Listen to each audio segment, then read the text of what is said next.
तो उसको संगठन में और सरकार में किसी भी पद पे नहीं रखा जाएगा, उसको रिटायर कर दिया जाएगा। और उसका सबसे पहले उस रूल के तहत आडवाणी जी को और मुरली मनोहर जोशी जी को रिटायर किया गया था। और उसके बाद तमाम यशवंत सिन्हा जी, सुमित्रा महाजन जी, कई लोगों को यहाँ टिकट नहीं मिली। कई लोग जो पद पे बैठे हुए थे उनको पद से इस्तीफा दिलवा के उनको हटाया गया। ऐसे कई सारे लोग हैं। तो अब अगले साल 17 सितंबर को प्रधानमंत्री मोदी जी 75 साल के होंगे और मोदी जी ने तय कर लिया है कि अमित शाह जी को वो अपना वारिस बनाएंगे और अमित शाह जी अगले साल 17 सितंबर को देश के प्रधानमंत्री बनाने का उन्होंने तय किया है मोदी जी ने। इसके ऊपर मोदी जी पिछले 1-2 साल से लगे भी हुए हैं, क्योंकि भारतीय जनता पार्टी के अंदर अमित शाह जी के सामने जो जो बाधाएं पैदा कर सकता था नेता, एक एक करके उन सब नेताओं को साइड कर दिया गया, उनका पत्ता साफ कर दिया गया। शिवराज सिंह चौहान को हटा दिया गया, वसुंधरा राजे को हटा दिया गया, डॉक्टर रमन सिंह को हटा दिया गया, देवेंद्र फडणवीस को खत्म कर दिया गया, खट्टर साहब को खत्म कर दिया गया। एक एक करके सबको खत्म कर दिया गया। एक ही शख्स बचे हैं जो अमित शाह जी के रास्ते का कांटा बन सकते हैं। हेलो, आवाज आ रही है? एक ही शख्स हैं जो कि उनके रास्ते का कांटा बन सकते हैं, वो है योगी आदित्यनाथ जी।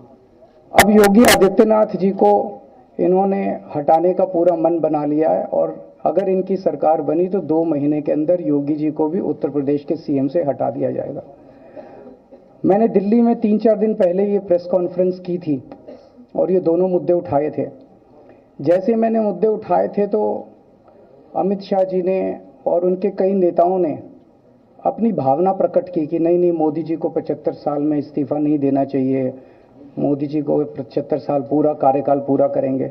उन सब की भावनाओं की मैं कद्र करता हूं, क्योंकि अपने नेता के लिए जब भी ऐसी बात होती है तो सब लोग सामने आके बात करते हैं। लेकिन बड़ी बात यह है कि मोदी जी ने ऐसा नहीं कहा कि मैं 75 साल पे इस्तीफा नहीं दूंगा, मैं रिटायर नहीं होऊंगा। उनका अपना बनाया हुआ रूल है और मुझे पूरी उम्मीद है कि मोदी जी का अपना बनाया हुआ रूल है और मोदी जी अपने रूल को फॉलो करेंगे। नहीं तो लोग कहेंगे कि मोदी जी ने ये रूल आडवाणी जी को हटाने के लिए बनाया था, जब अपनी बारी आई तो नहीं। तो मोदी जी इस रूल का फॉलो करेंगे, ये पूरा यकीन है देश के लोगों को कि उन्होंने खुद रूल बनाया तो खुद फॉलो करेंगे। दूसरी बड़ी बात जो हुई कि जब मैंने कहा कि योगी आदित्यनाथ जी को 2 महीने में हटा दिया जाएगा, इस पे अभी तक भाजपा के किसी नेता की टिप्पणी नहीं आई है। 4 दिन हो गए। इसका मतलब ये तो कंफर्म करता है कि उन्होंने पूरी प्लानिंग कर ली है और उनके पक्ष में कोई बोलने के लिए तैयार नहीं है योगी आदित्यनाथ जी के।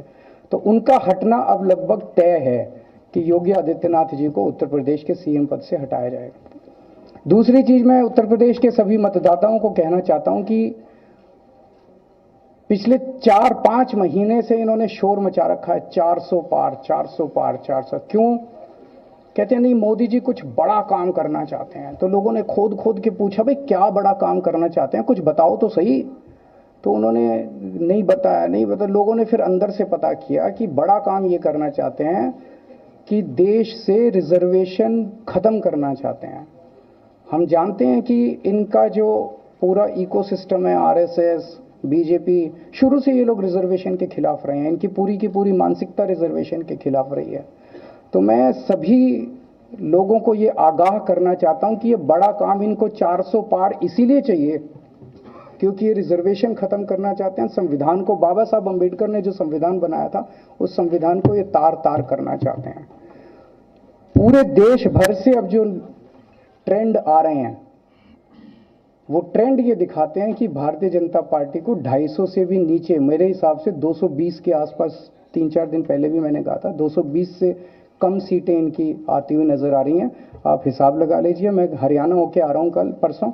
हरियाणा में इनकी बहुत कम हो रही हैं, दिल्ली में इनकी बहुत कम हो रही हैं, पंजाब में मुझे नहीं लगता इनकी कोई सीट आ रही है, कर्नाटक में इनकी काफ़ी कम हो रही हैं, महाराष्ट्र में इनकी बहुत कम हो रही हैं, बंगाल में इनकी कम हो रही हैं, यूपी में इनकी कम हो रही हैं, बिहार में इनकी कम हो रही हैं, झारखंड में इनकी कम हो रही हैं, राजस्थान में इनकी कम हो रही हैं।